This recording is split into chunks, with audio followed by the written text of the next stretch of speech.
Çarpı हाँ टैक्स।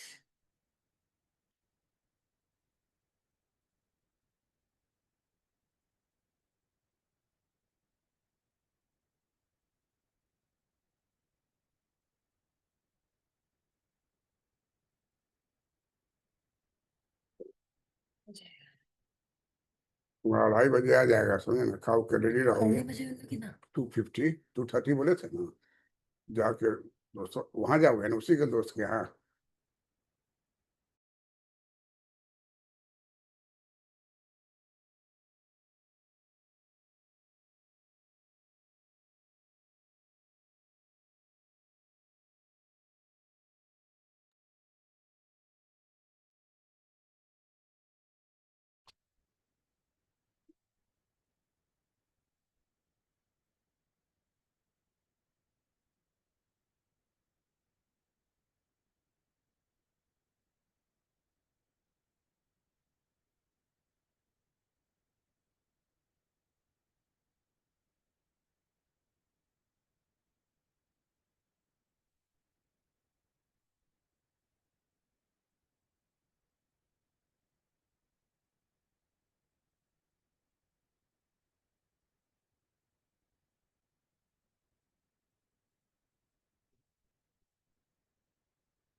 नहीं, इस क्लास कर देते हैं।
हेलो। हेलो।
दोनों पड़ोसी देशों और बड़ी अर्थव्यवस्था।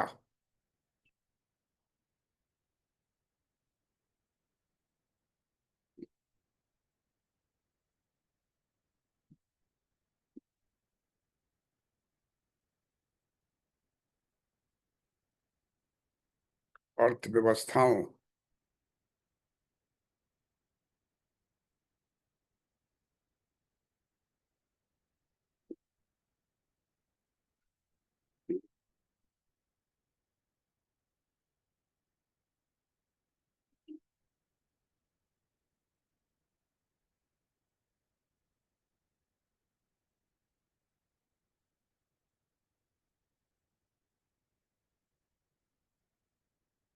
अभी आ गया।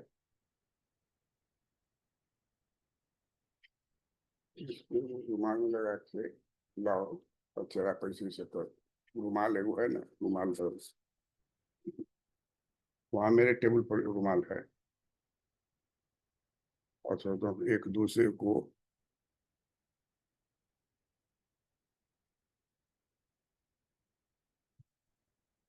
यह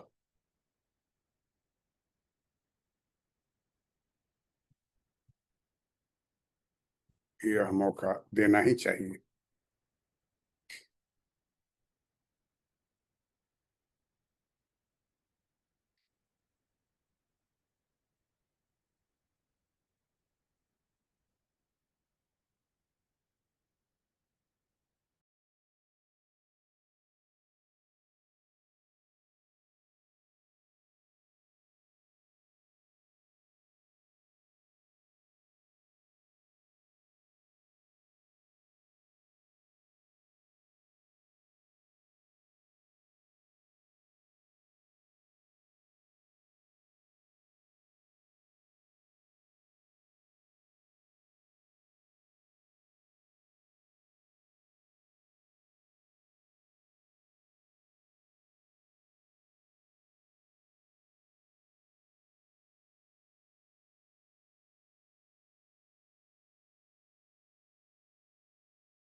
मौका देना चाहिए।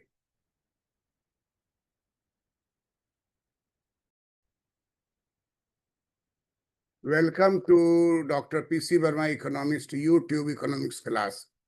In this class, आज की इस क्लास में मैं हिंदी में भाषण दूंगा। ये पार्ट 2 है। पार्ट 1 पहले क्लास में हो चुका है। वक्त की नजाकत समझे भारत और चीन, पार्ट 2। जोरावर दौलत सिंह इतिहासकार और रणनीतिकार के शोध पर आधारित शोध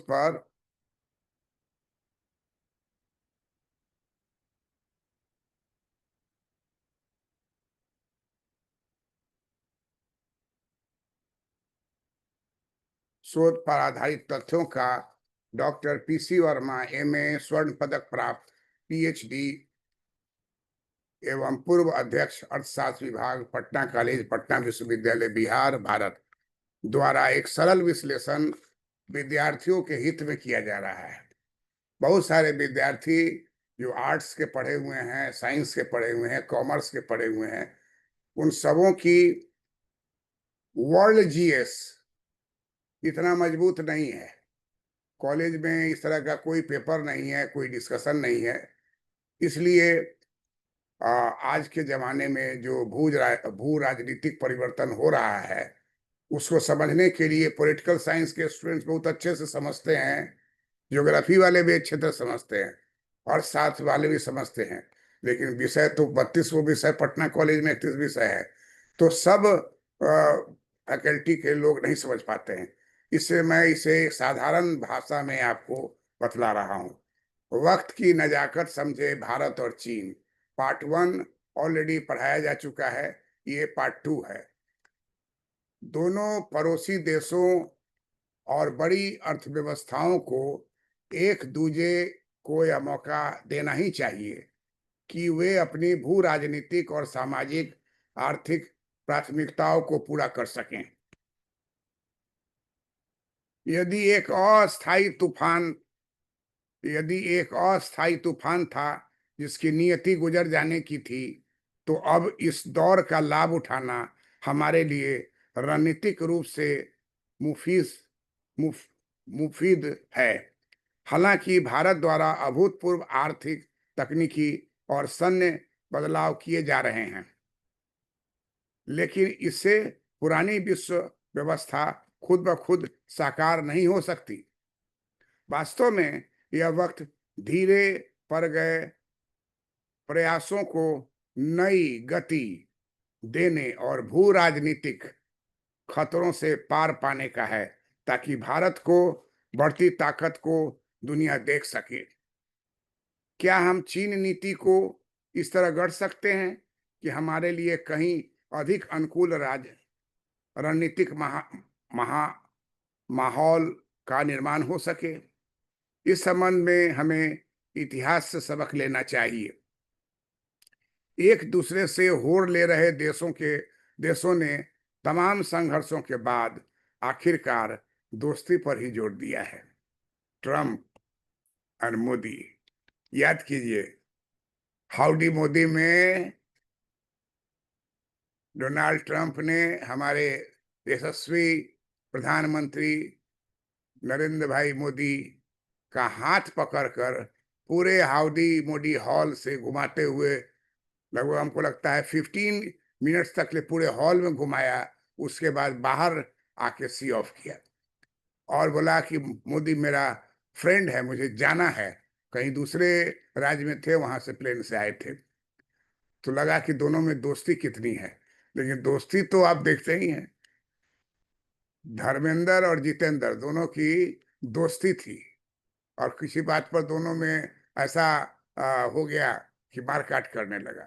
दोस्ती को बरकरार रखना अंत तक एक बहुत बड़ी कला है, और जो इस कला को जानता है वो निश्चित रूप से आगे बढ़ता है। आपको हम बताएं, जो इकोनॉमिक्स के स्टूडेंट हैं वो सभी जॉन मेनार्ड केन्स को जानते हैं। जॉन मेनार्ड की एक बहुत ही महत्वपूर्ण पुस्तक है जो अमेरिका में उसी के आधार पर तीसा की महान मंदी में जब 160 लाख व्यक्ति यंग अमेरिकन बेरोजगार हो गए और उनको कैसे रोजगार में लाया जाए, ये हाहाकार मचा हुआ था। 160 लाख तीसा की महान मंदी में अमेरिका में बेरोजगार हो गए, 60 लाख जर्मनी में बेरोजगार हो गए, 30 लाख यूके में बेरोजगार हो गए। अमेरिकन अर्थशास्त्री बहुत सारे हैं, आप जानते ही हैं कि नोबेल प्राइज का जो लिस्ट बनता है तो हार्वर्ड यूनिवर्सिटी से निश्चित रूप से आते रहते हैं, और नहीं तो दूसरे यूनिवर्सिटी वहाँ के जो हैं वहाँ से आते हैं। इंग्लैंड के बहुत कम लोग आए, भारत से भी एक दो आए। तो इस तरीके से वर्चस्व इनका बना हुआ इकोनॉमिक्स में। लेकिन 1929-32 में जो महान मंदी आई, उसके लिए उनके अर्थशास्त्री फेल हो गए। आपको जान के आश्चर्य होगा कि जॉन मेनार्ड किन्स ने 1926 में एक पुस्तक लिखी, एंड ऑफ लेसेस फेयर। इसका मतलब है कि जो पूंजीवाद के अंतर्गत छेड़ो मत, लेसेस फेयर का मतलब क्या, पूर्णतः स्वतंत्रता। तो लेसेस फेयर के बारे में किन्स ने लिखा कि ये ऑटोमेटिक ये मर जाएगा, खत्म हो जाएगा। तो 1926 में John John John Maynard Keynes ने लिखा end of the laces fair, और उन्होंने एक भविष्यवाणी की कि 1930 में, मतलब 31-32 में महान मंदी आएगी, और उस समय तब पता चलेगा कि ये जो छेड़ो मत, जिसको हम लोग हिंदी में यहाँ बोलते हैं छेड़ो मत, लेसेस फेयर, वो नीति को हटाना पड़ेगा और स्टेट इंटरफेरेंस इज रिक्वायर्ड, सरकार की जरूरत होगी। यही बात इन्होंने 1926 में कही, और इनकी भविष्यवाणी 1931 में साबित हो गई, जब अमेरिका में महान मंदी आ गई और 160 लाख व्यक्ति बेरोजगार हो गए। फैक्ट्री मौजूद है लेकिन फैक्ट्री क्लोज कर दिया मालिक, क्योंकि बाजार से कोई डिमांड नहीं आता है। जैसे रिट्रेंचमेंट किया तो बाजार में और ज्यादा जो है आपका डिमांड घटने लगा। हर बार रिट्रेंचमेंट होता गया, अंत होते होते एक ऐसा पॉइंट आ गया कि माल दुकान में भरा हुआ है, कंपनी के पास दुकान भरा हुआ है, लेकिन बायर नहीं है, क्योंकि बायर जो था वो वर्कर था, एम्प्लॉय था, वो सब बेरोजगार हो चुका है। कैसे उसको रोजगार में लाया जाए, ये एक महत्वपूर्ण सवाल था। और प्रेसिडेंट रूजवेल्ट, जो बहुत ही यशस्वी प्रधानमंत्री प्रेसिडेंट थे यूएस के, 3 बार या हमको लगता है कि 4 बार वो प्रेसिडेंट बने थे।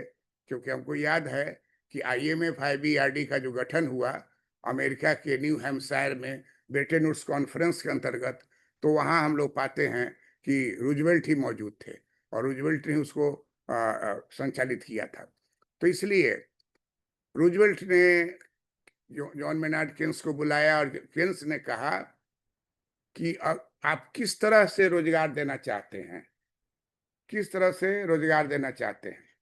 कहा कि नंबर 1 है अति अल्पकाल के, तुरंत दे, दूसरा है अल्पकाल, और तीसरा है दीर्घकाल।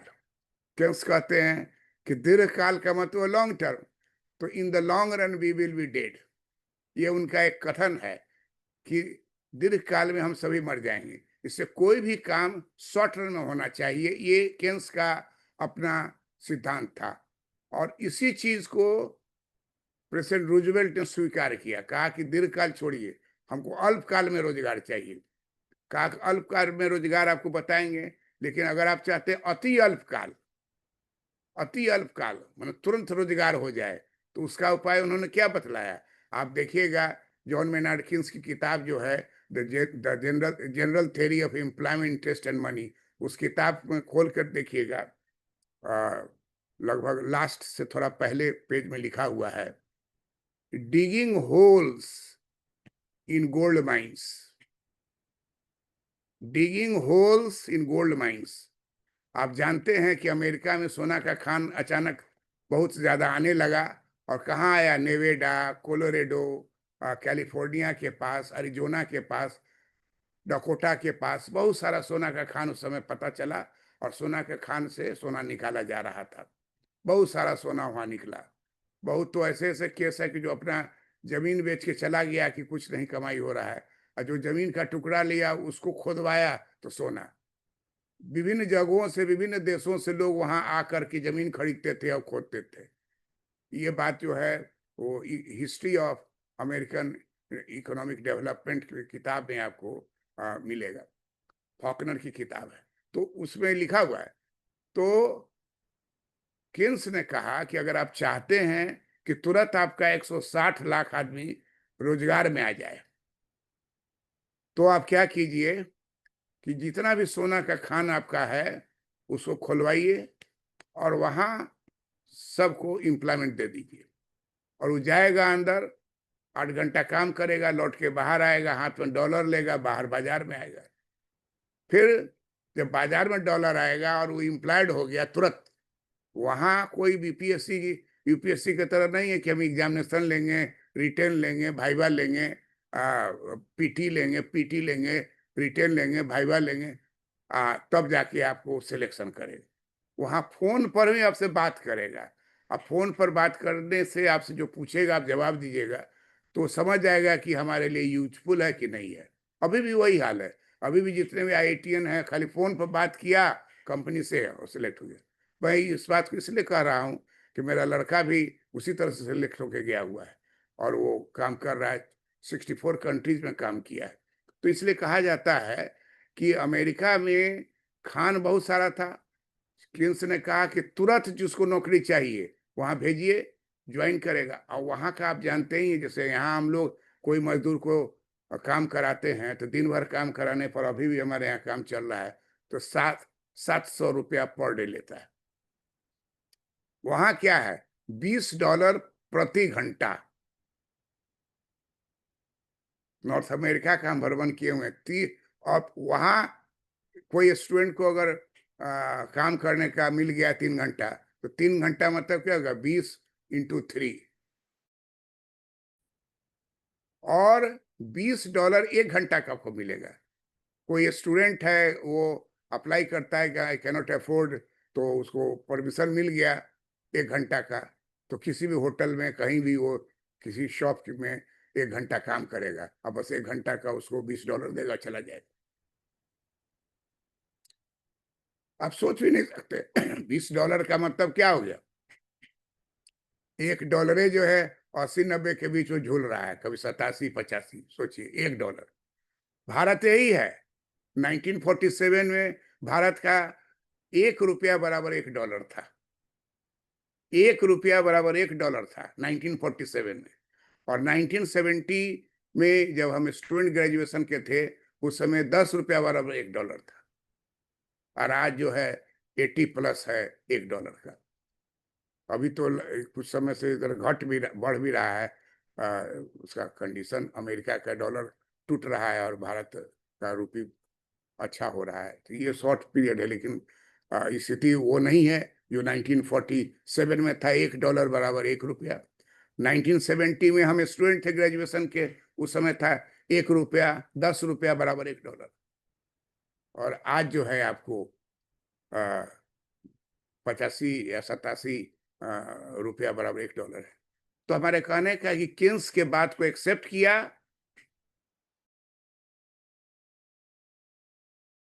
है। 1 साल के अंतर्गत जितने भी लोग थे सब रोजगार में आ गए, और इसलिए जॉन मेनार्ड केन्स को अमेरिका में बहुत ज्यादा श्रेष्ठ माना गया। जब ब्रिटेन वुड्स कॉन्फ्रेंस हो रहा था न्यू हैम्पशायर अमेरिका में, तो रूजवेल्ट ने इनवाइट किया केन्स को, और जेएम केन्स बराबर वहाँ मौजूद रहे जिस समय में आईबीआरडी और आईएमएफ सब का स्थापना हो रहा था। मैं आपको जो बताना चाह रहा था वहां से खिसक गया। मैं बताना चाह रहा था कि आप में से कितने लोग जानते हैं कि जॉन मेनार्ड केन्स को नोबेल प्राइज इन पीस देने के लिए जर्मनी से सैकड़ों लेटर पहुंचे नोबेल प्राइज कमिटी के पास। विभिन्न जगहों से उसके फेवर में आए, जॉन मेनार्ड केन्स के फेवर में आए कि इनको नोबेल प्राइज पीस का दिया जाना चाहिए। क्यों? क्योंकि जब ट्रीटी ऑफ वर्साइल हो रहा था तो 6 सदस्य में एक सदस्य केन्स थे। John Maynard Keynes. John Maynard Keynes ने कहा कि सारा दोष जो है जर्मनी पर आप डाल रहे हैं, इंग्लैंड पर भी तो पड़ेगा, इंग्लैंड यूके पर भी तो दोष लगेगा, अन्य देशों पर भी दोष लगेगा। वार माली जो शुरू किया तो ठीक है, उसको दोषी मान रहे हैं, लेकिन वही अकेले दोषी नहीं है। तो आप पनिश केवल अब, जब हम जर्मनी गए हुए थे तो वहां जाने पर आपको दिखलाता है बर्लिन वॉल। बर्लिन वॉल जो टूट गया है और एक समझिए कि एक चौराहा के तरह है। तो सारा जो है टूरिस्ट को वहीं लाके उतारता है और दिन भर वहीं घूमिए फिरिए सब देखिए। और जगह जगह पर उस समय का एग्रीमेंट जो हुआ था सेकंड वर्ल्ड वॉर का, ट्रीटी ऑफ वर्साइल, वहाँ सबका सब्सिडी हुआ है। वहीं पर ईटा का जो दीवार था उसको तोड़ दिया गया। अभी भी 2-4-10 फीट दीवार को छोड़े हुआ है फॉर कि जो आके देखेगा कि इसी तरह का दीवार से पूरा घेरा हुआ था। अभी भी वेस्ट जर्मनी में आप जाइए और ईस्ट जर्मनी जाइए, ईस्ट जर्मनी रूस का था और वेस्ट जर्मनी जो था सो अमेरिका का ही था। तो दोनों में आपको क्वालिटी में अंतर हो जाएगा। ईस्ट जर्मनी में जाइएगा तो कॉस्टली है और सारा चीज हाई ग्रेड का है और सबका प्राइस है, फ्री कुछ नहीं है। ईस्ट जर्मनी में आप जब गुजरिएगा, सब जर्मनी ही है लेकिन गुजरिएगा ईस्ट जर्मनी में होते हुए पोलैंड आप निकलिएगा तो वहां देखिएगा कि यूरिनल में जाइएगा तो फ्री है। अब वेस्ट जर्मनी यूरिनल में जाइएगा तो $1।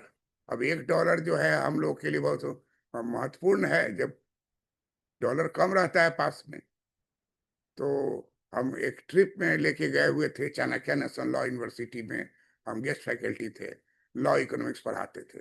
तो 30 student boys and girls, vice chancellor star के साथ, डॉक्टर पीसी वर्मा इकोनॉमिस्ट, मैं भी वहां गया था। तो लड़का सब कहा कि सर सो क्या करें, अब क्या करें सब सोचो। लेकिन ये लिखा हुआ था कि इतने एज से ऊपर वाले को पैसा नहीं लगेगा। तो उस एज में हमारे भाई चांसलर आते थे। तब गए, ठीक है सर आप जाइए कम से कम देखाइए क्या है भीतर।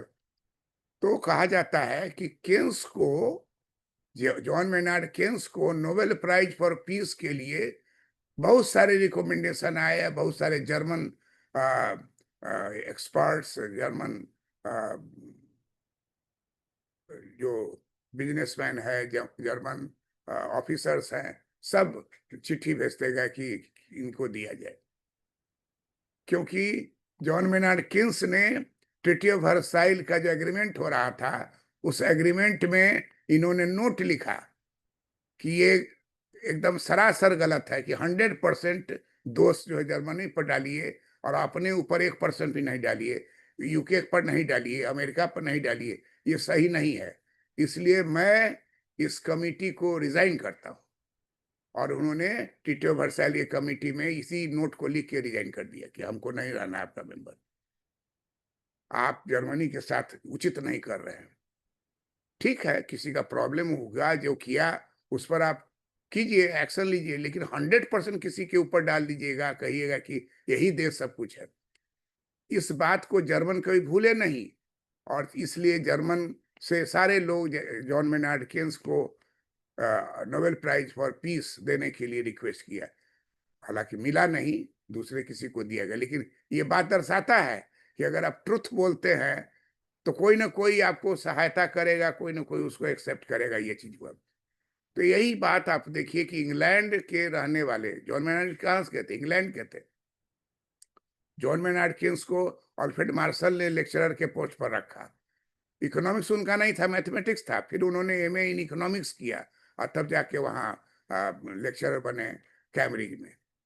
तो जॉन मेनार्ड केन्स की जो किताब है the general theory of employment, interest and money, उसमें लिखा है उन्होंने लास्ट चैप्टर में कि अमेरिका का जो प्रेसिडेंट है कहा कि तुरंत रोजगार दीजिए। तो बोला कि शॉर्टेस्ट पीरियड में रोजगार तब होगा कि आप सारे लोगों को, जो आपका दर्जनों खान है, सोना का खान है, उसके भीतर भेजिए। मिल गया सोना तभी बाबा, नहीं मिला तो उस काम किया ना।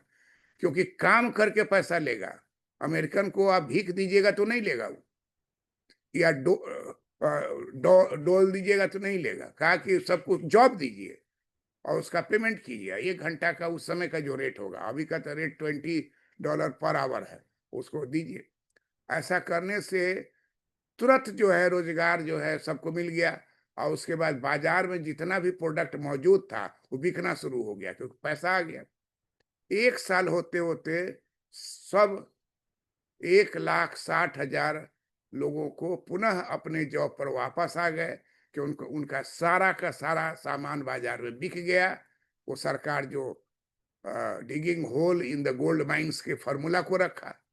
और हमारे यहाँ इसी लाइन को अब जो भी लोग सुन रहे होंगे हमारी बात को, और अगर टीचर हैं तो ठीक है, जो स्टूडेंट हो अपने टीचर से पूछिए कि क्या वो Hicks J are John Maynard Keynes की किताब को पढ़े हैं। आपको हम बता दें, हम first class first gold medal लाए। क्यों लाए? क्योंकि 256 256 ओरिजिनल बुक्स को मैंने लाइब्रेरी में पढ़ा। बहुत सारा समझ में आता था, वो तो नहीं भी आता था, लेकिन जो हमारे मेंटर थे डॉक्टर बी.एन. वर्मा, वो यूएस भी गए और वहाँ से आके, लेकिन संजोग ऐसा था कि मैं एलएस कॉलेज मुजफ्फरपुर पटना में, मुजफ्फरपुर बिहार में था, तो वो उस समय थे कुछ समय के लिए। उन्हीं का आशीर्वाद हमको मिला। वो सब चीज बताते थे, वो अपने लिए कर रहे थे अमेरिका जाने की, लेकिन हमको सुन करके बहुत सारा चीज लगता था कि हाँ, मास्टर साहब हम हैं तो हमको भी सब जानना चाहिए। तो किन्स के, जॉन मेनार्ड किन्स के नोबेल प्राइज फॉर पीस देने के लिए जर्मन्स जितने थे वो जोर लगा दिए, लेकिन यूके जो है, ये अमेरिका तो माना नहीं, तो इन्होंने रिजाइन भी कर दिया उसे टीटी वर्साइड से। अब वहां जब जर्मनी जाइएगा तो वहां का जो एक जगह जहाँ दिखलाता है जहाँ पर एग्रीमेंट हुआ कि, और वो एक चौराहा ऐसा है, और वही दीवार टूटा, और वही प्लेस हो गया है फॉर टूरिस्ट के लिए। बहुत सारा सामान बेचता रहता है, और बहुत सारा वहाँ तस्वीर लगा हुआ है, इसमें केन्स का भी है, वो तस्वीर लगा हुआ है एग्रीमेंट का, जो सेमिनार हो रहा है, ही हो रहा है, सब सजा करके और दिखलाता है। तो हम बता रहे थे कि केन्स को नोबेल प्राइज का पुरस्कार देने के लिए बहुत सारे महत्वपूर्ण लोगों ने जोर दिया था, मिला नहीं लेकिन दिया था। तो केन्स का व्यू देखिए कि ब्रिटिश रहते हुए भी उन्होंने कहा कि एकदम 100% जर्मन पर दोष नहीं लगेगा। कुछ कुछ उन्होंने शो किया कि ये सब जगह जो है ये डिमेरिट है दूसरे पार्ट का।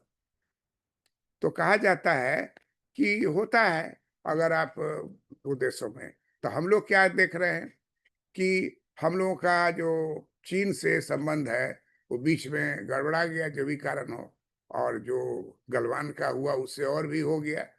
तो एक तरह का जियो पॉलिटिक्स पर असर पड़ा, भू राजनीतिक पर असर पड़ा। बगल के पड़ोसी से अगर आपका टेंशन है, आपका आयु घट जाएगा। उसका घटे ना घटे, लेकिन आपका घट जाएगा, यही सोच के कि बगल वाला। एक उदाहरण सिंपल देखते हैं, पटना में जब हम मकान बना रहे थे तो बगल वाला हमको कहा कि 4 feet left, 4 feet right, 4 feet पीछे, 10 फीट आगे छोड़िए। उसका प्लॉट था। तो हम कहे कि आप भी छोड़िएगा, तो हाँ। और अभी देखे हैं कि हमारे दीवार से सटाकर वो 2 तल्ला उठा रहा है। वो कहा कि नहीं, हम जब नहीं करेंगे, हम छोड़ दिए। हमने क्या इससे टेंशन है, नहीं आप उसके लिए पुलिस बुलावे, केस करे, ये करे, तो हम ही को परेशानी होगी। रोज दिन हमको पढ़ाना है, मेंटल काम करना। हमको ठीक है, उठा दो भाई, उठा दो। तो सोचिए, वो अपने समय में हमको 4 फीट छोड़वाया, आपने आया तो यही है नियति। और यही चीज जर्मन को भोगना पड़ा। ऐसा नहीं कि जर्मन ही पूरा 100% दोषी है।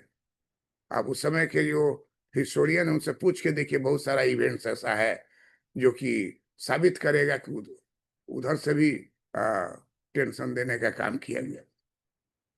अब उसका कहना था कि पिछला जो आपको आ, माथे पर कर्ज डाले हुए हैं फर्स्ट वर्ल्ड वॉर का, उसका हम नहीं करेंगे, नहीं मानेंगे। सिंपल बात है, उसका कहना कोई गलत नहीं है। तो इसलिए सेकेंड वर्ल्ड वॉर के बाद जो ये स्थिति हुई वो आपको बताए कि इकोनॉमिक्स के प्रोफेसर जॉन मेनार्ड किन्स को नोबेल प्राइज देने के लिए जर्मन से बहुत सारा दिया गया, रिक्वेस्ट किया गया।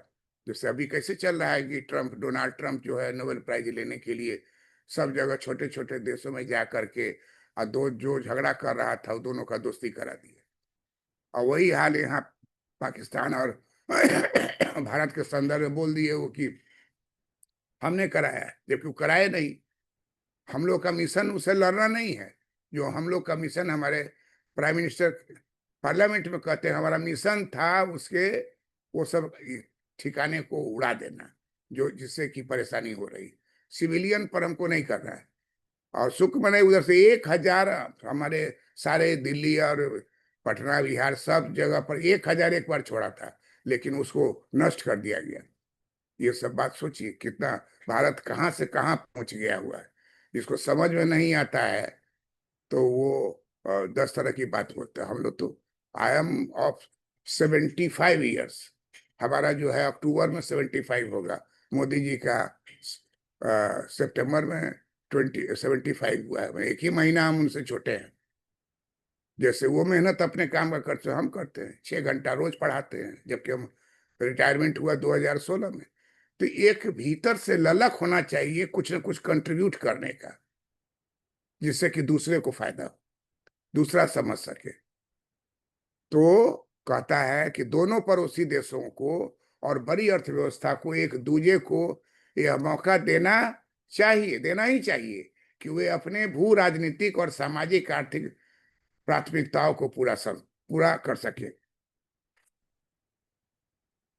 यदि यह एक अस्थायी तूफान था जिसकी नियति गुजर जाने की थी, तो अब इस दौर का लाभ उठाना हमारे लिए रणनीतिक रूप से मुफीद है। हालांकि भारत द्वारा अपूर्व आर्थिक, तकनीकी और सैन्य बदलाव किए जा रहे हैं, लेकिन इससे पुरानी विश्व व्यवस्था खुद ब खुद साकार नहीं हो सकती। वास्तव में यह वक्त धीमे पड़े प्रयासों को नई गति देने और भू राजनीतिक खतरों से पार पाने का है, ताकि भारत की बढ़ती ताकत को दुनिया देख सके। दुनिया देखने के बाद जो है ना, बहुत मन प्रसन्न हो जाता है। चाणक्य से लॉ यूनिवर्सिटी में जब हम गेस्ट फैकल्टी थे, तो वहां से पोलैंड गए, वहां से जर्मनी गए, वहां से नीदरलैंड गए। इतना ब्रॉडर माइंड है वहां का, लड़के को डेवलप करने के लिए विदेश घुमाता है। और इसलिए उसको रोजगार का प्रॉब्लम नहीं है, सारा जो पास किया जॉब में चला गया। हम भी जब पटना कॉलेज में पढ़ाते थे तो एक दिन बोले कि कितने को पासपोर्ट है, तो दो एवो को था, वो सब पासपोर्ट बना लो। क्या उससे क्या फायदा हो? फायदा होगा ना, ग्लोबलाइजेशन हो रहा है तो इसमें आएगा। आपसे कहेगा कि आपको जाना है विदेश, तो आपको एक हमारे पास तो पासपोर्ट है नहीं, तो इसके आपका माइंड सेट पकड़ाएगा। सारा लड़का पासपोर्ट बना। आज देखते हैं उसमें 80% हमको फोन करके बताता है कहाँ कहाँ जॉब में है, देश में है, विदेश में। ऑस्ट्रेलिया में कोई है, कोई यूके में है, कोई आयरलैंड में है, कोई अमेरिका में है। तो सही समय पर सही सलाह देना भी टीचर का काम है। पढ़ाना कोर्स का तो है। आज तो ऐसा हो गया कि लड़का जो है पूछता है एआई से कि हमको पिता को चिट्ठी लिखना है कि हमको कुछ पैसा चाहिए किताब खरीदने के। एआई वाला तुरंत लिख के दिया और लड़का वही जाके परीक्षा में लिख दिया। तो सोचिए कि अब एआई ऐसा आ गया है कि आपके ब्रेन का उपयोग रुक रहा है। अभी पॉजिटिव है कि निगेटिव सोचने की बात है। तो क्या हम चीन नीति को इस तरह से गढ़ सकते हैं कि हमारे लिए कहीं अधिक अनुकूल राजनीतिक माहौल का निर्माण हो सके? इस संबंध में हमें इतिहास से सबक लेना चाहिए। एक दूसरे से होड़ में ले रहे देशों ने तमाम संघर्षों के बाद आखिरकार दोस्ती पर ही जोर दिया। इसका सबसे ज्वलंत उदाहरण है 1970। 1970 के दशक में अमेरिका और चीन के रिश्तों में आई नरमी, या 1980 के दशक में चीन और सोवियत संघ का तालमेल। दोनों ही मामले में आक्रामक रूप के कारण आपसी विश्वास को आगे बढ़ाना मुश्किल था। आप जानते ही हैं, अमेरिका वाला पिंग पोंग डिप्लोमेसी किया। चाइना वाला उसके पास जाता नहीं था, सारा चीज अपना डेवलप करता था। कहा कि उससे हमको नहीं मतलब, खाली चाइनीज ये परमिशन दे कि अमेरिका से आके टेबल टेनिस खेले। पिंग पोंग डिप्लोमेसी को कहते हैं। आप भी आके वहां खेलिए, इसमें तो कोई प्रॉब्लम नहीं। कहा हाँ ठीक है शुरू। होते होते एक समय आया, कोका कोला पहुंच गया हो, बड़ा सा कोका कोला बॉटल का फोटो लगा हुआ है। तो ये और देखिएगा, हम तो देखे मास्को में, मास्को के एयरपोर्ट पर देखे कि बड़ा सा दुकान है, वो रामदेव बाबा का सब दवाई सब उसमें। सोचिए, मास्को के दुकान में वो उनका दवाई है, लेकिन मास्को का जो सिस्टम है वो अभी भी लेबर ओरिएंटेड है। मतलब कि आपको बहुत जैसे फैसिलिटी है कि आप दिल्ली में या कहीं भी आपका अगर चलने में दिक्कत है तो कुर्सी देके ठेल के ले जाता है। तो मेरी वाइफ को चलने में दिक्कत था, तब वहां पूछे, रसियन था, तो वो इसे उंगली दिखा के हमको इसे कहा ऐसे ऐसे ऐसे, मैंने पैदल ले जाइए। और करीब करीब 100 गो सीढ़ी होगा नीचे बाहर से चढ़ने का, ऊपर सिस्टम उसका। अब यहाँ भी क्या है, पटना में भी है कि एक सुरंग बना दिया, सीधे मुंह में कहा जाइए, जहाँ हवाई जहाज आपका लगा हुआ है उसके भीतर सीट। वहां भी देखे कि वैसा नहीं था, नीचे से चढ़ के जाइए ऊपर तब वहां चढ़िए। इसका मतलब है कि अभी डेवलपमेंट बाकी है। लेकिन दूसरे जगह जहां भी देखे, पोलैंड में, जर्मनी, सब जगह है, पटना में है, दिल्ली में है, कि आप जैसे अंदर घुसिएगा एक लंबे सुरंग ऐसा होते हुए आए, जब पहुंच जाइएगा हवाई जहाज के भीतर। तो अभी भी मैंने रसिया का जो देखे कंडीशन, हमको मैंने बहुत कस्टमर ओरिएंटेड में थोड़ा हमको डाउटफुल लगा, इतना ज्यादा। लेकिन जहाँ देखे बहुत सारे इंडियन लोग हैं वहां से, विभिन्न जो यूएसएसआर का जो 15 देश था तो टूट गया, तो वो सब छोटा छोटा देश हो गया हुआ है। वहां पर भी रोजगार है, ये सब बिहार से जाके वहां रोजगार कर रहा है। रशियन सीखना चाहिए, बोलना जाएंगे आप, जाइए, ठंडा है जगह।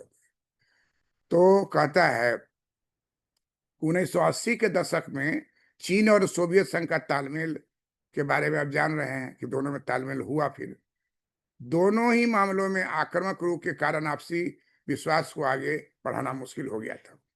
क्या आज भारत चीन के रिश्तों को लेकर भी यही कहा जा सकता है? निसंदेह कोई भी ऐसा प्रभावी बाहरी कारक या बल नहीं है जो इन दोनों के तनाव को खत्म करने के लिए प्रेरित कर सके। यह समझना अनिवार्य है कि बहुध्रुवीय व्यवस्था में दोनों का व्यवहारिक फायदा है, पर अंतर्राष्ट्रीय व्यवस्था को लेकर अभी दोनों देशों की सोच इतनी परिपक्व नहीं है कि ऐसी व्यवस्था को लेकर साझा संवाद कर सके। फिर महत्वपूर्ण यह भी है कि बाह्य संतुलन को लेकर भारत के सीमित विकल्पों के बावजूद भौतिक विषमता दोनों देश के बीच किसी बड़े सौदे को साकार नहीं कर सकती। बेशक न तो अमेरिकन राष्ट्रपति रिचर्ड निक्सन जैसी राजनीतिक मुश्किलें आज सामने है, और न ही डेंग सियाओपिंग जैसे क्रांतिकारी नेता हमारे पास हैं जो नए वैश्विक परिदृश्य को, भारतीय अर्थव्यवस्था को नए सिरे से परिभाषित कर सके। हमें नहीं भूलना चाहिए कि डेंग ने आक्रामकता की जगह संयम को अहमियत दी थी, और तमाम चुनौतियों के बावजूद 3 दशकों से अधिक समय तक अपनी इस नीति को राजनीतिक रूप में प्रासंगिक बना रखा। जाहिर है आपसी संबंधों को सामान्य बनाने के प्रयास तो हो रहे हैं, लेकिन एक बृहद नजरिए के बिना ऐसे में चीन नीति से जुड़े 3 मसले आते हैं। पहला मसला, एशिया में अमेरिका के नेतृत्व वाली सुरक्षा व्यवस्था का एक मजबूत स्तंभ बनने का भारत का घोषित लक्ष्य व्यवहारिक नहीं है। इसके कारण है अमेरिका वैसा दबदबा नहीं रहा। उपमहाद्वीप के बाहर सुरक्षा प्रतिबद्धताओं को पूरा करने के लिए अतिरिक्त ताकत का हमारे पास अभाव है, और अमेरिका के नेतृत्व वाले गठबंधों में शामिल होने से संप्रभुता और भू राजनीतिक नियंत्रण दोनों मोर्चे पर हमें बड़ा नुकसान हो सकता है। फिर पश्चिम के देश भारत के इस विचार से इत्तेफाक नहीं रखते कि आजाद भारत को शामिल करने के लिए उन्हें गठबंधों का नया रूप देना चाहिए। दूसरा, परस्पर निर्भर अर्थव्यवस्था के लिए अब नव उदारवाद के नए नियम गढ़े जा सकते हैं। तीसरा, आपसी मतभेदों के बावजूद भारत और चीन दोनों के हित भू राजनीतिक स्थिरता में छिपे हुए हैं। बेशक दोनों के बीच कोई बड़ी सौदेबाजी नहीं हो सकती, लेकिन क्षेत्र में अपनी अलग-अलग नीतिगत प्राथमिकताओं और भू राजनीतिक भूमिकाओं को स्वीकार करते हुए दोनों देश कुछ हद तक आम राय बना सकते हैं। दूसरे शब्दों में कहें तो उनको एक दूसरे को यह मौका देना चाहिए कि वे अपनी भू राजनीतिक व सामाजिक और आर्थिक प्राथमिकताओं को पूरा कर सके। आशा है कि शंघाई में जो सहयोग संगठन के शिखर सम्मेलन की शुरुआत होगी, तो मोदी और जिनपिंग में बातचीत की शुरुआती बिंदु बनेगा और ऐसा हुआ भी।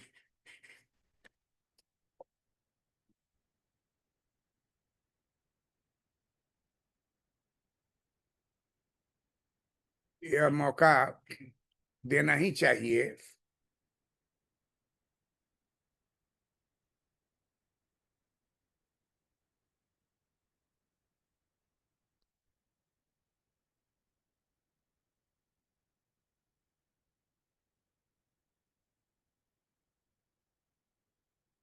यह मौका देना ही चाहिए कि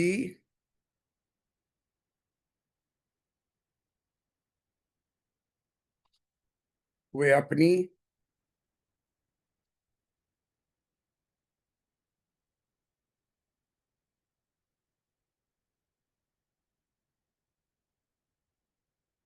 वे अपनी भू राजनीतिक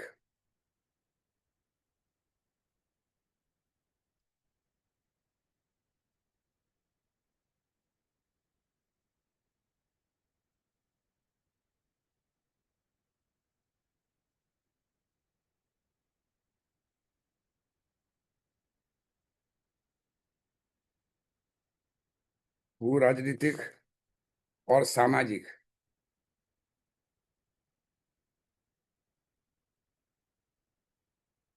और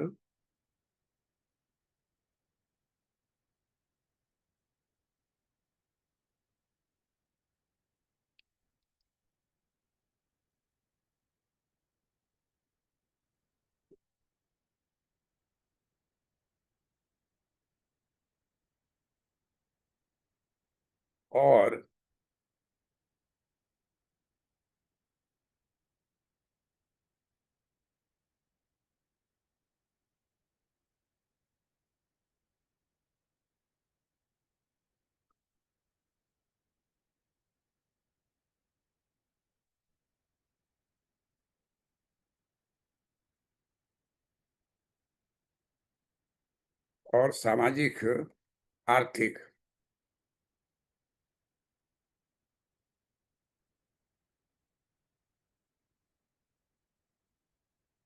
प्राथमिकताओं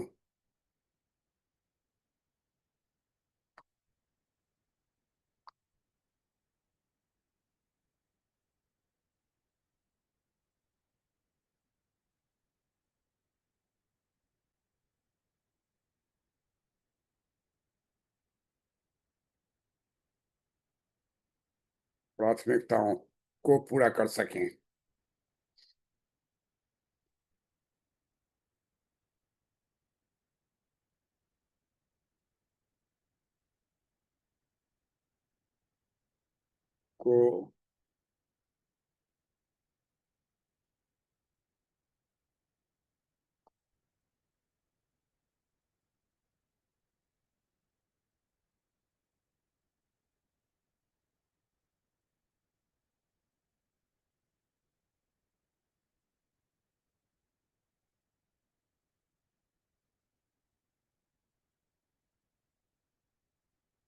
को पूरा कर सकें।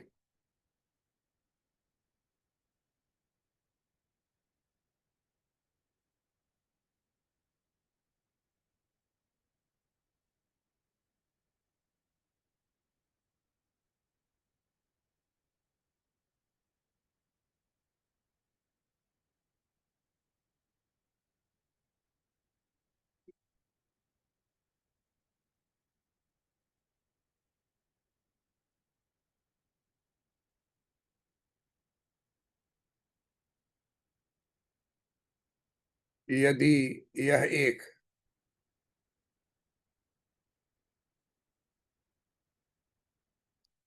यह एक अस्थाई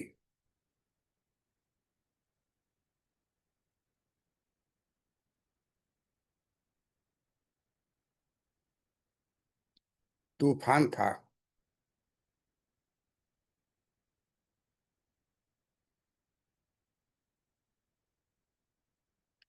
जिसकी नियति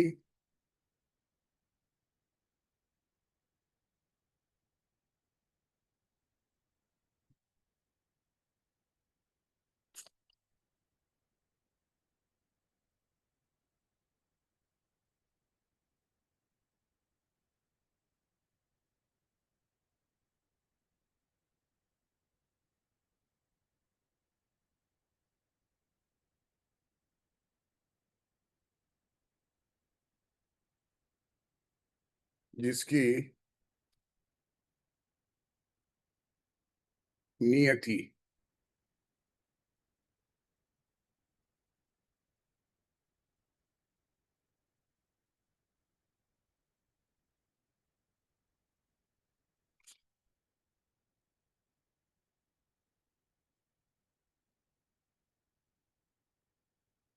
जिसकी नियति गुजर जाने की थी।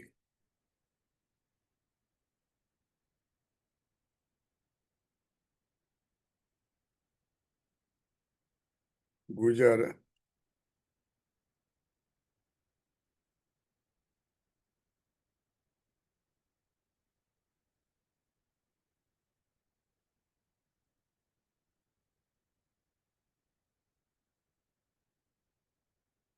गुजर जाने की थी। तो अब तो अब इस दौर का तो अब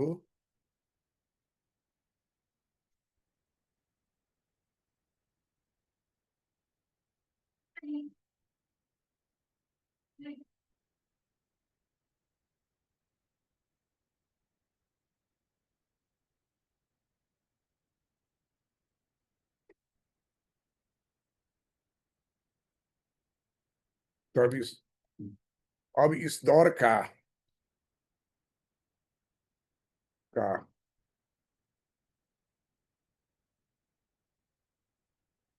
दौर का लाभ उठाना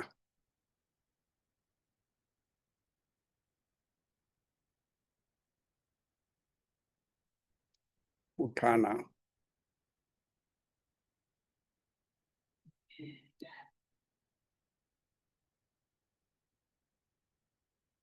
उठाना हमारे लिए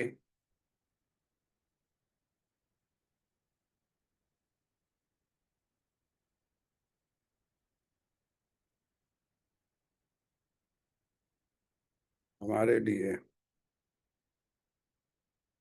रणनीतिक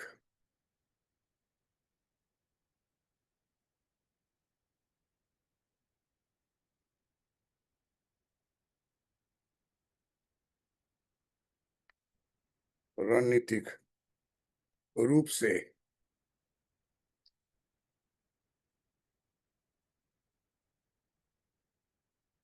रूप से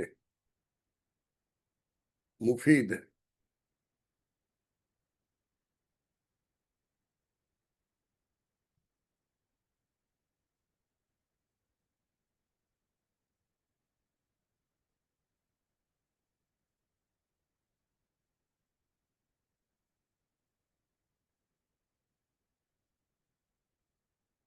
मुफीद है।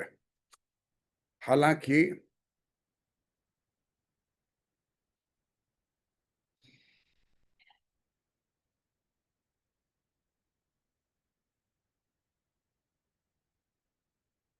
हालांकि भारत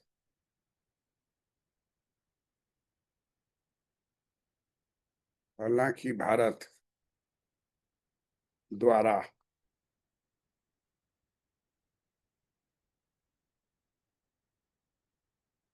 अभूतपूर्व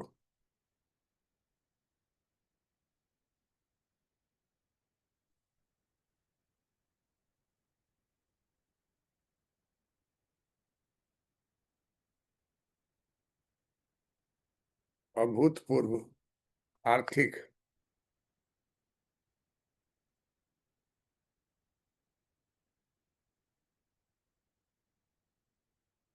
आर्थिक तकनीकी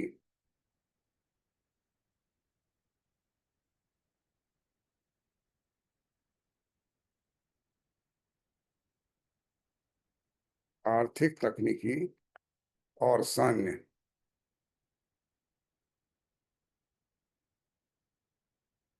और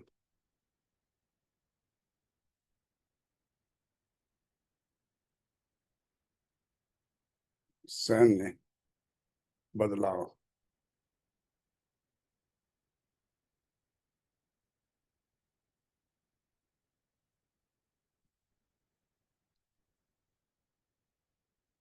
किए जा रहे हैं।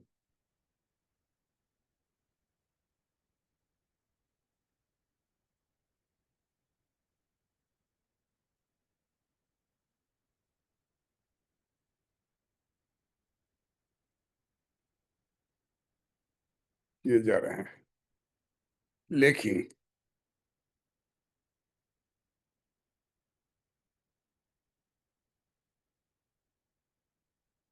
लेकिन इससे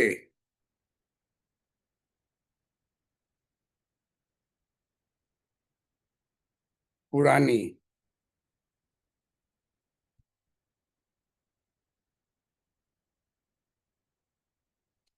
विश्व व्यवस्था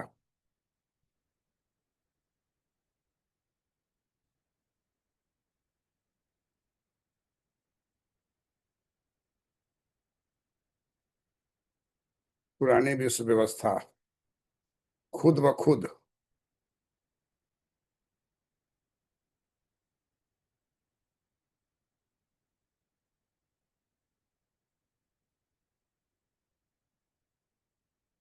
हाँ हाँ हाँ, ठीक है, कहाँ पर है? हाँ ठीक है, उतर है।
लेकिन इससे पुरानी विश्व व्यवस्था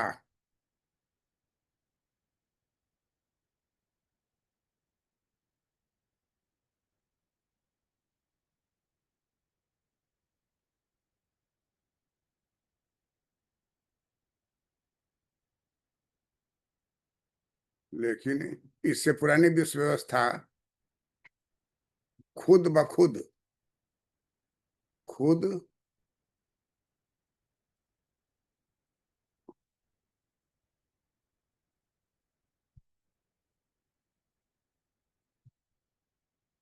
खुद ब खुद साकार नहीं हो सकती। साकार साकार नहीं हो सकती।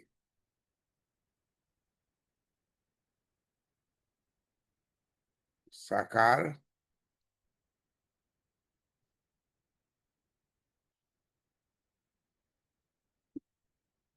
नहीं हो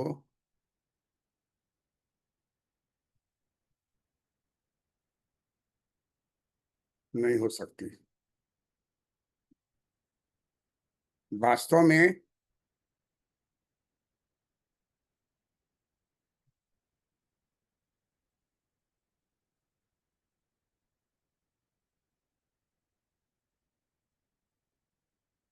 यह वक्त यह यह वक्त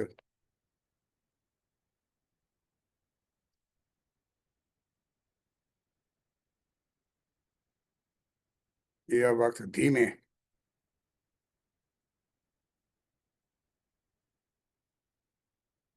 धीमे पड़ पड़ गए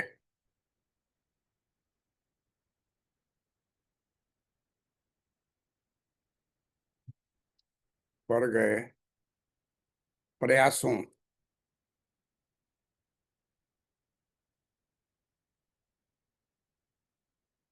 प्रयासों को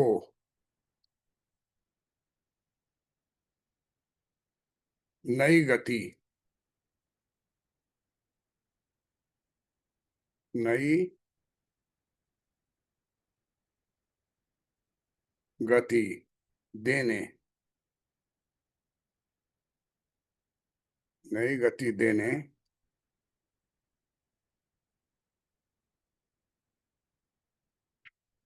और गति देने और नई गति देने और भू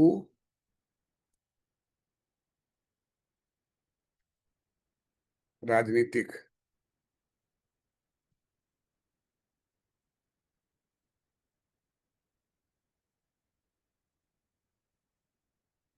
भू राजनीतिक खतरों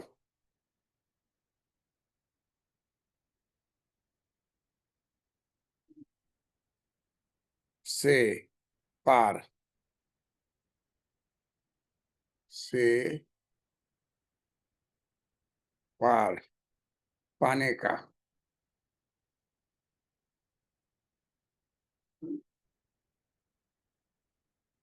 पाने का पाने का है ताकि भारत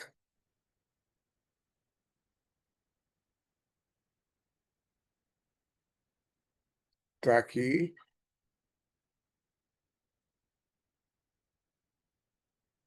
ताकि भारत भारत ताकि भारत की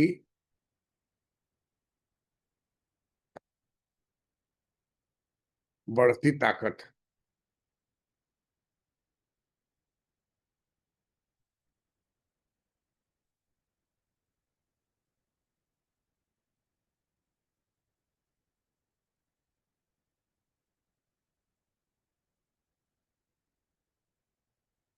बढ़ती ताकत को दुनिया देख सके।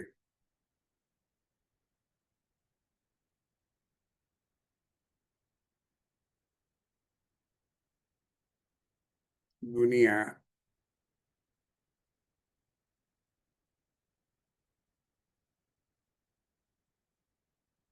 दुनिया देख सके।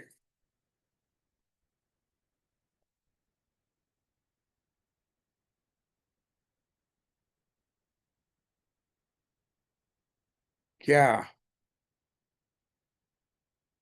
हम क्या हम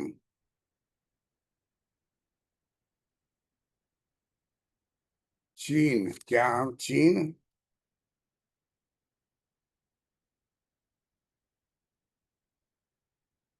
नीति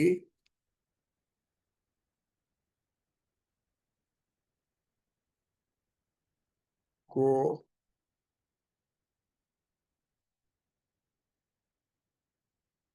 इस तरह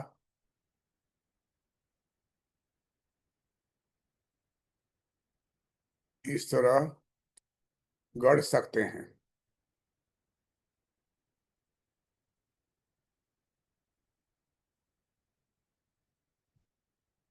कि हमारे लिए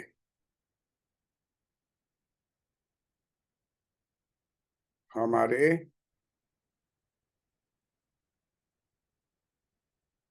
लिए कहीं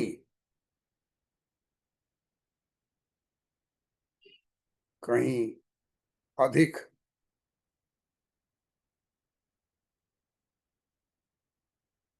कहीं अधिक अनुकूल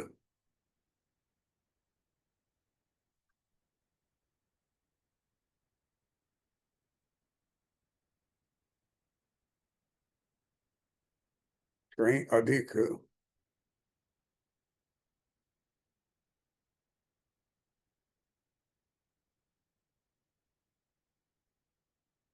कहीं अधिक अनुकूल रणनीतिक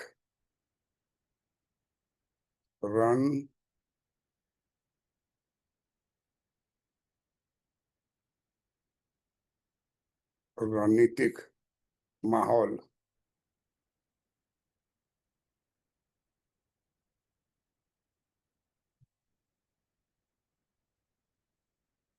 का निर्माण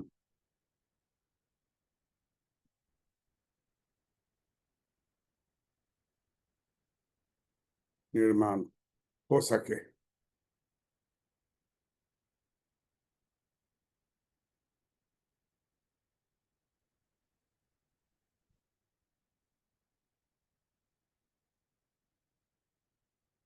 दो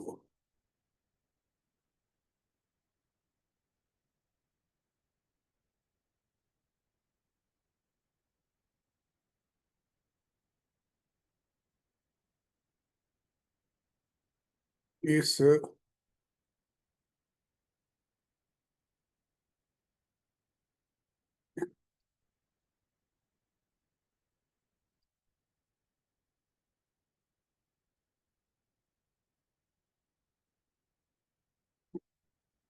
इस संबंध में हमें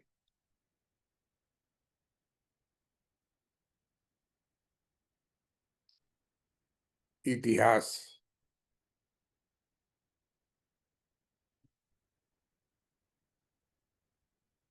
हमें इतिहास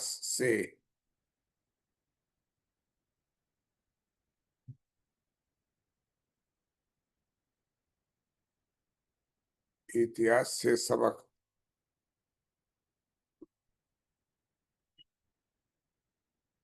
लेना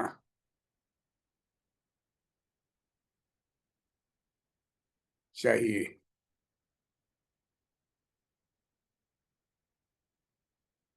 एक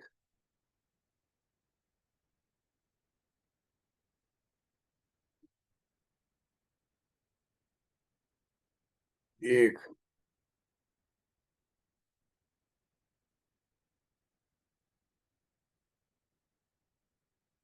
एक दूसरे से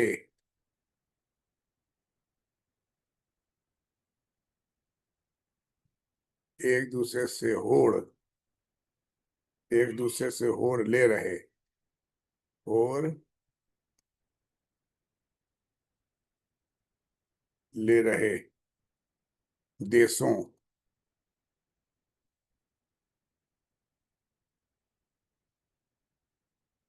ने तमाम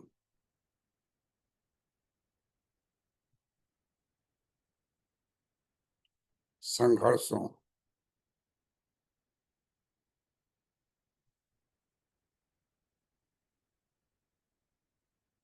संघर्षों के बाद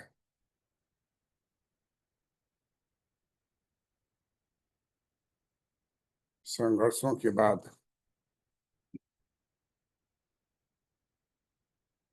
आखिरकार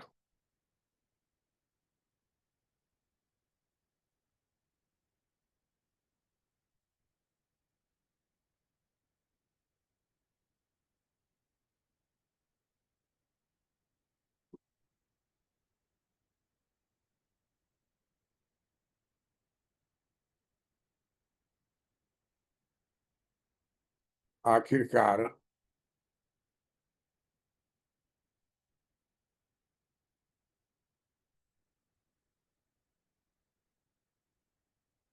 आखिरकार दोस्ती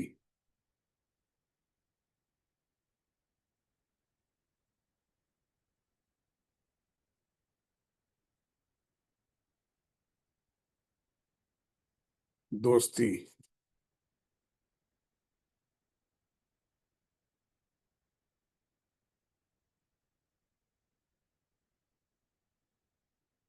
पर ही जोड़ दिया।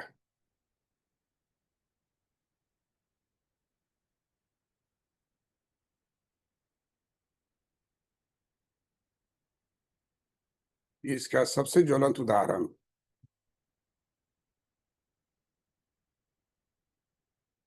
इसका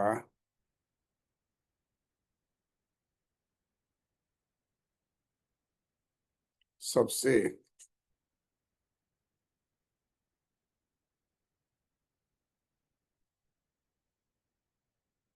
सबसे ज्वलंत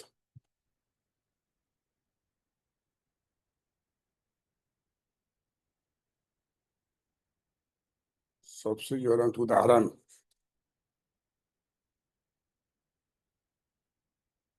है 1970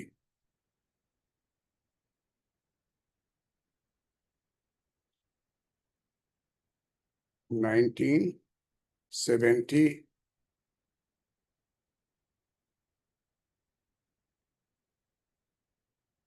के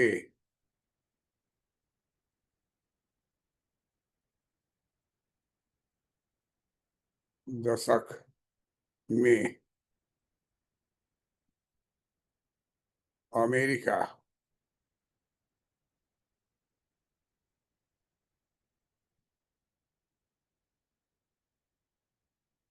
अमेरिका और चीन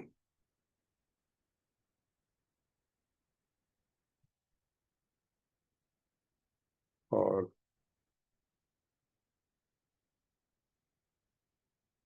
चीन के रिश्तों अमेरिका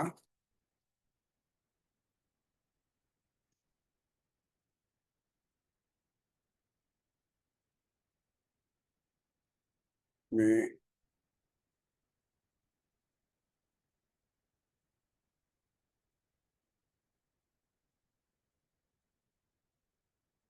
अमेरिका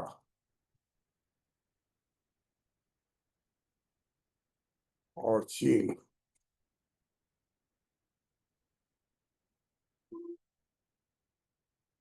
के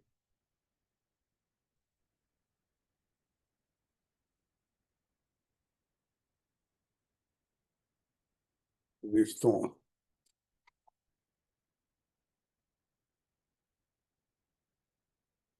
में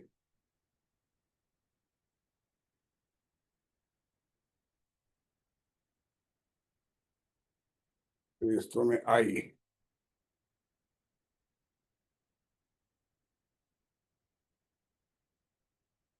नरमी या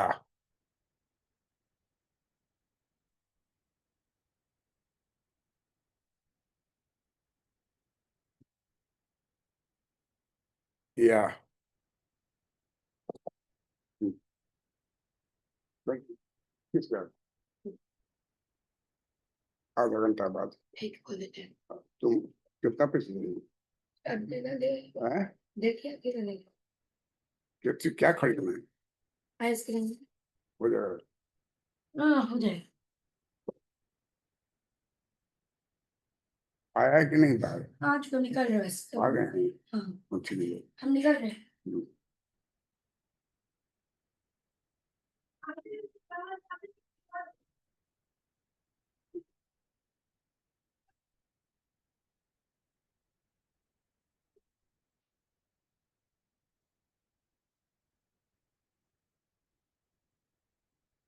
उन्नीस सौ अस्सी के दशक में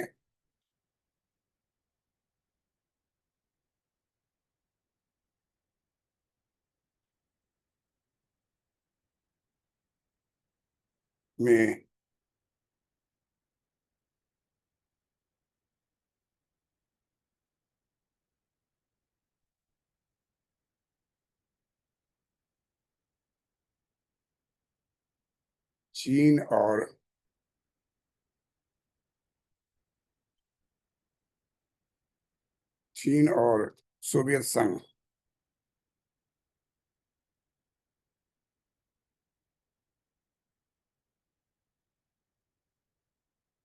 सोवियत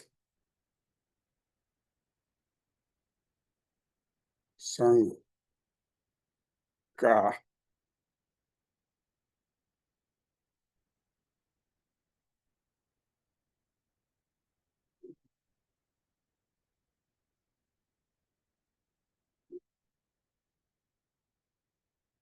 तालमेल।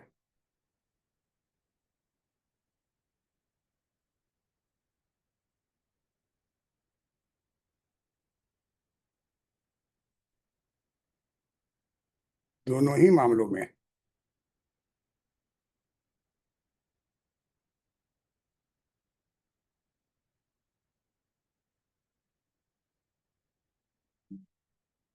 दोनों ही मामलों में आक्रामक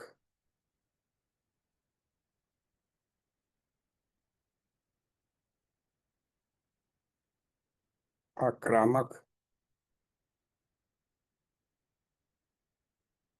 रुख के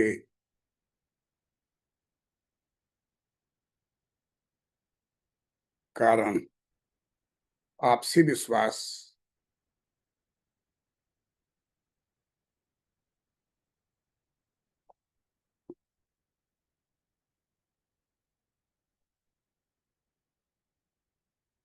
आपसी विश्वास को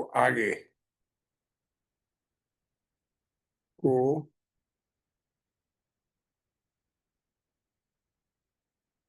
आगे बढ़ाना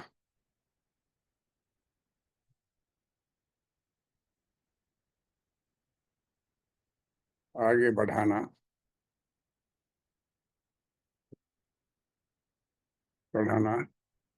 मुश्किल हो गया था।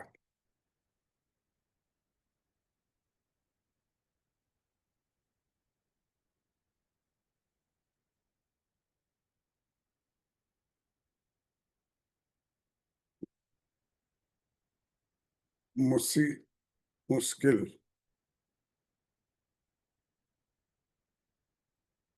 हो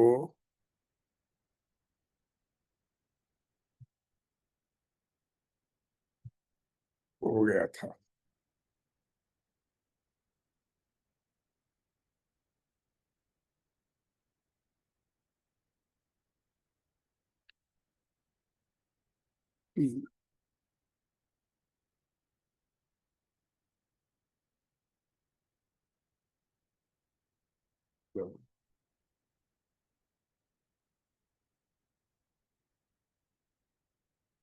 क्या आज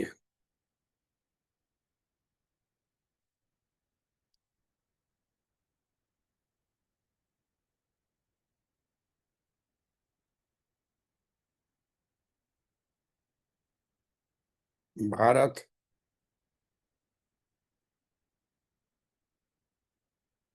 चीन रिश्ते।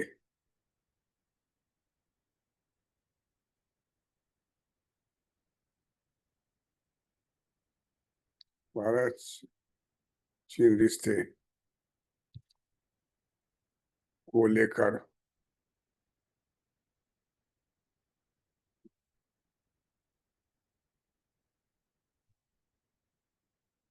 लेकर भी यही कहा जा सकता है, भी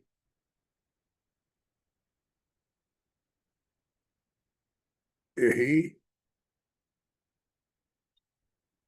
कहा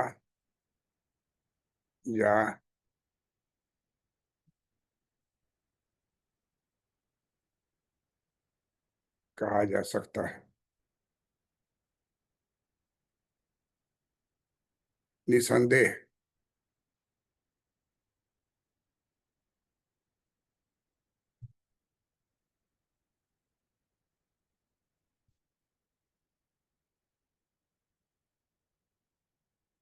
निसंदेह कोई भी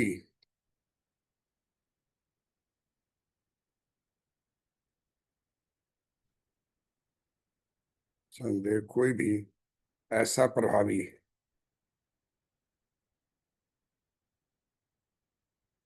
ऐसा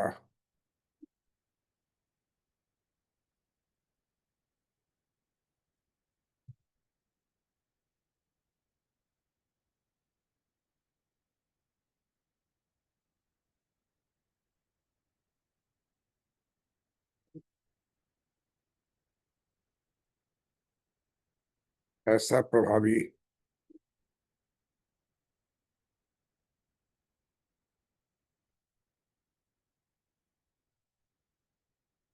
बाहरी कारक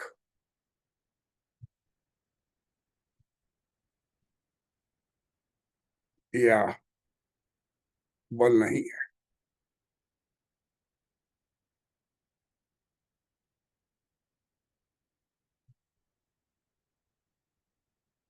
बल नहीं है जो जो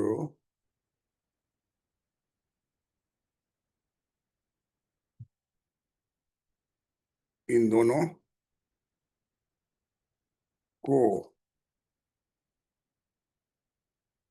दोनों को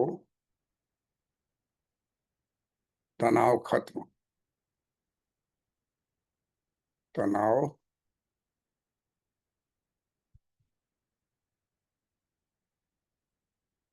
खत्म करने के लिए करने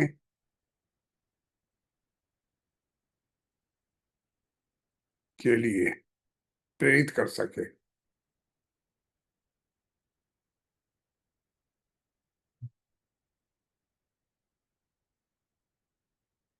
प्रेरित कर सके।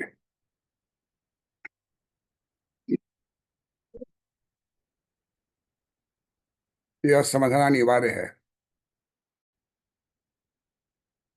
यह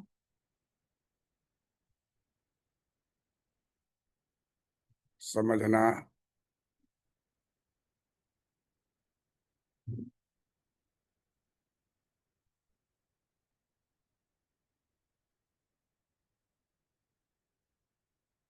अनिवार्य है कि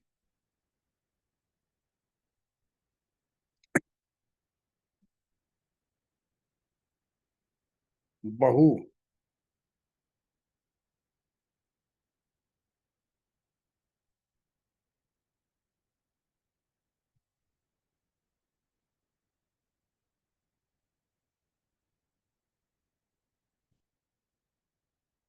बहुध्रुवीय व्यवस्था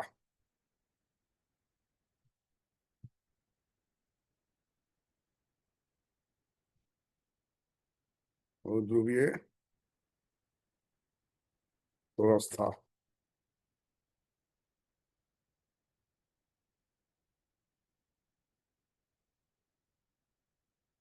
में दोनों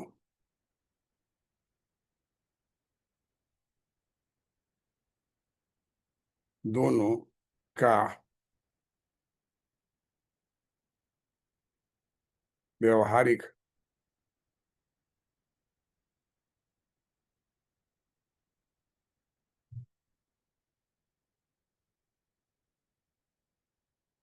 व्यवहारिक फायदा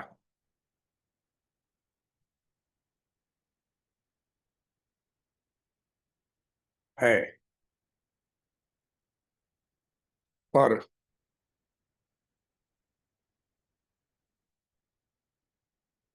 पर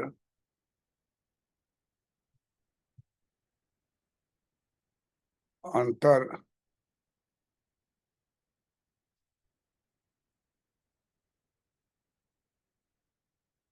अंतर्राष्ट्रीय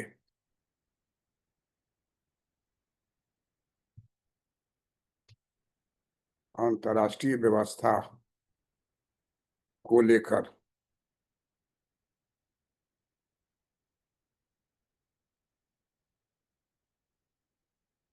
लेकर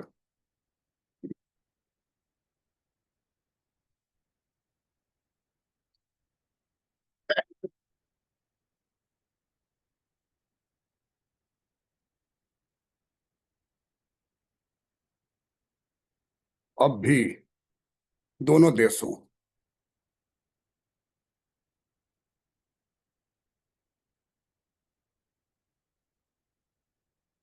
अब भी दोनों देशों की सोच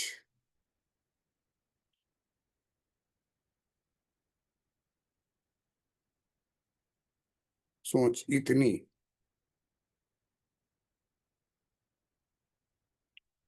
परिपक्व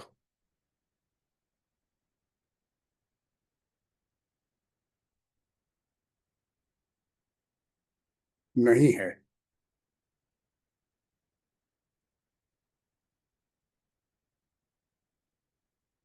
कि ऐसी व्यवस्था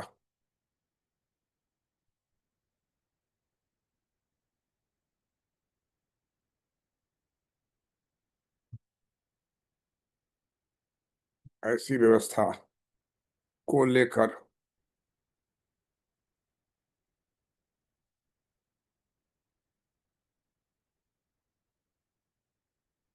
वे साझा संवाद न वे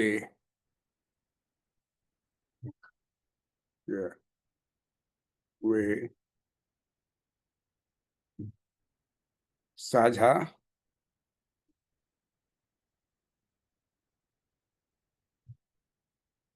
साझा संवाद कर सकें।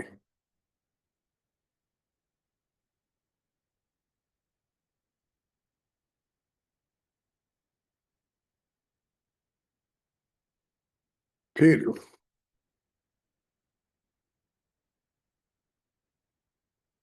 महत्वपूर्ण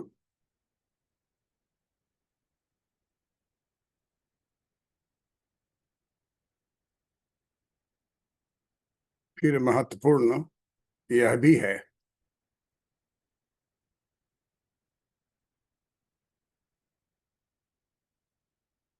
यह भी है कि बाह्य संतुलन की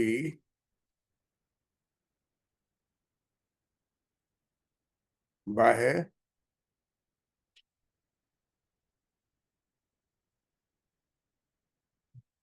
बाह्य संतुलन को लेकर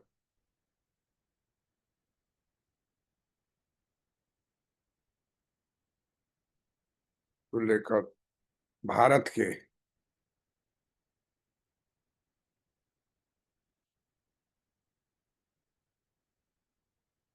भारत के सीमित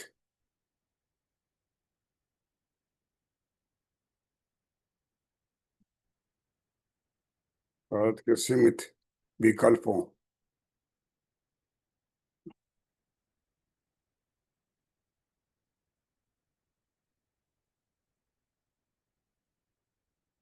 के बावजूद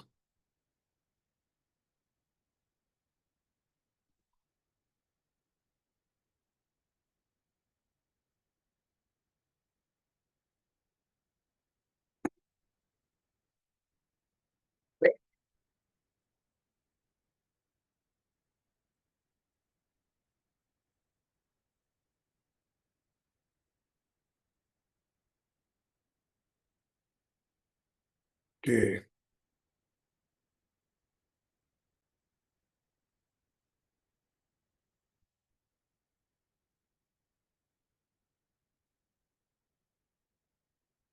बावजूद भौतिक विषमता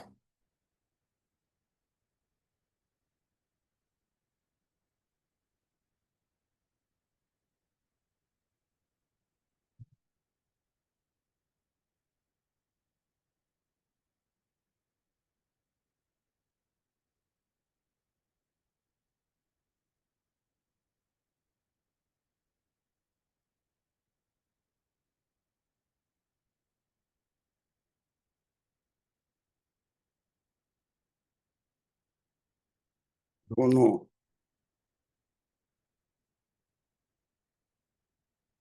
दोनों देशों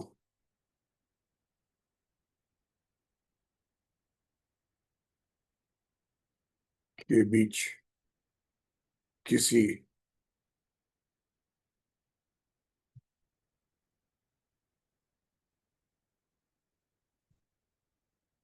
किसी सौदे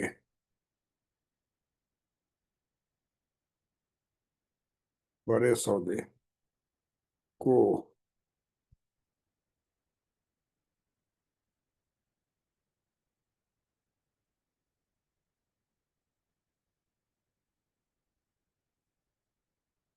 सौदे को साकार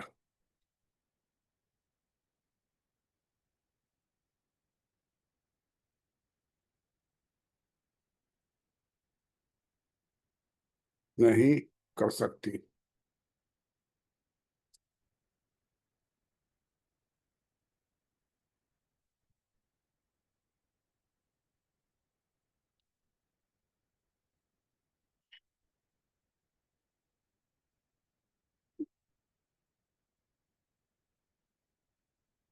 इस प्रकार पार्ट 2 में हम लोगों ने देखा कि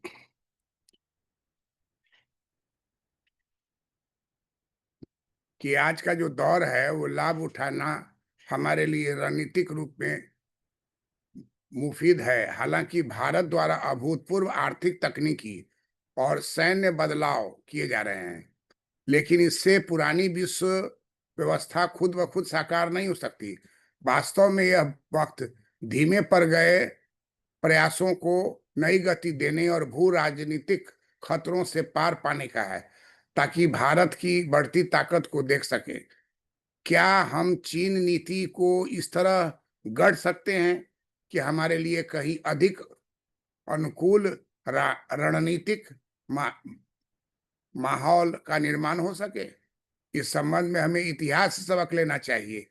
एक दूसरे से होड़ ले रहे देशों ने तमाम संघर्षों के बाद आखिरकार दोस्ती पर ही जोर दिया है। इसका ज्वलंत उदाहरण है 1970 के दशक में अमेरिका और चीन के रिश्तों में आई नरमी, या 1980 के दशक में चीन और सोवियत संघ का तालमेल। दोनों ही मामलों में आक्रामक रूप के कारण आपसी विश्वास को आगे बढ़ाना मुश्किल था।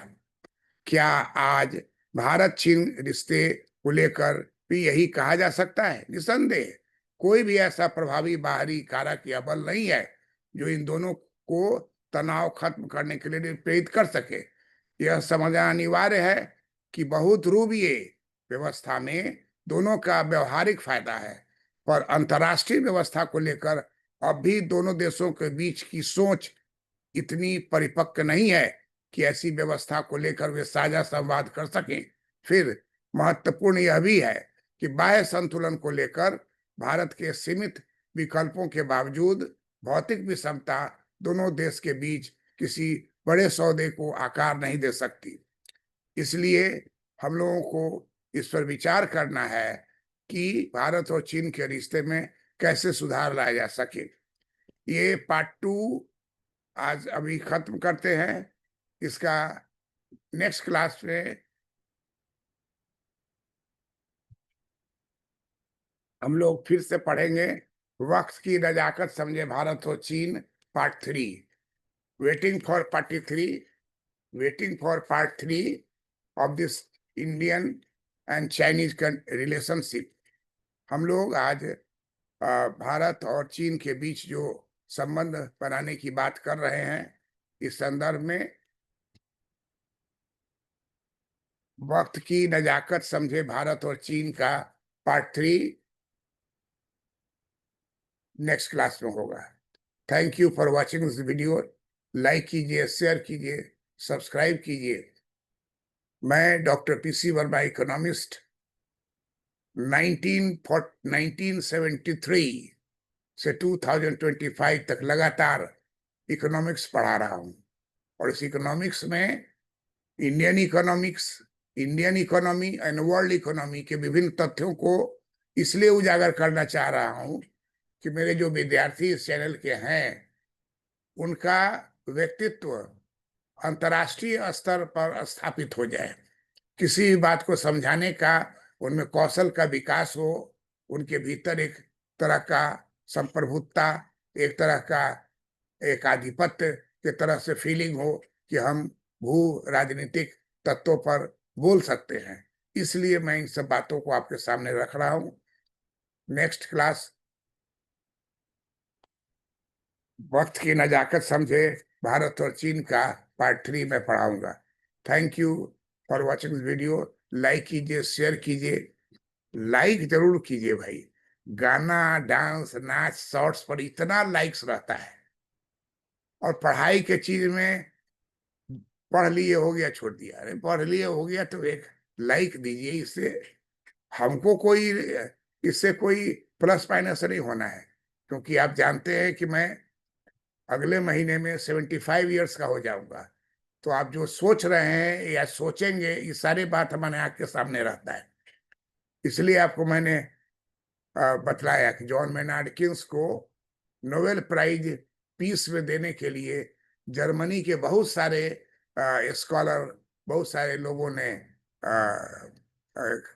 कहा नोबेल प्राइज, नोबेल कमिटी को कि आप economist, Cambridge professor, Cambridge university के बहुत ही नामी और बहुत ही दबंग, देखने सुनने में भी दबंग, और किसी का बात के मानने, जब तक वो सही नहीं हो वो नहीं मानेंगे, चाहे कोई भी हो। इसलिए एसी पिगू का 36 आंकड़ा रहता था जॉन मेनार्ड किन्स से। एसी पिगू अपने को श्रेष्ठ मानते थे, और ई जो है जॉन मेनार्ड किन्स बराबर उनके थ्योरी को काटने का प्रयास करते थे, जड़ से उखाड़ फेंकते थे। क्यों? क्योंकि एसी पिगू माइक्रो इकोनॉमिक्स के, वेलफेयर इकोनॉमिक्स के, उनकी किताब है वेलफेयर इकोनॉमिक्स, वो माइक्रो इकोनॉमिक्स के अंतर्गत आता है। और जॉन मेनार्ड की किताब है the general theory of implementation money, ये मैक्रो इकोनॉमिक्स है।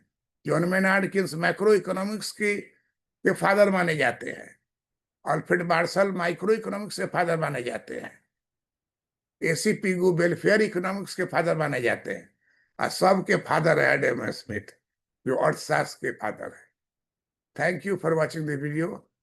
थर्ड पार्ट इसका नेक्स्ट क्लास में मैं करूंगा।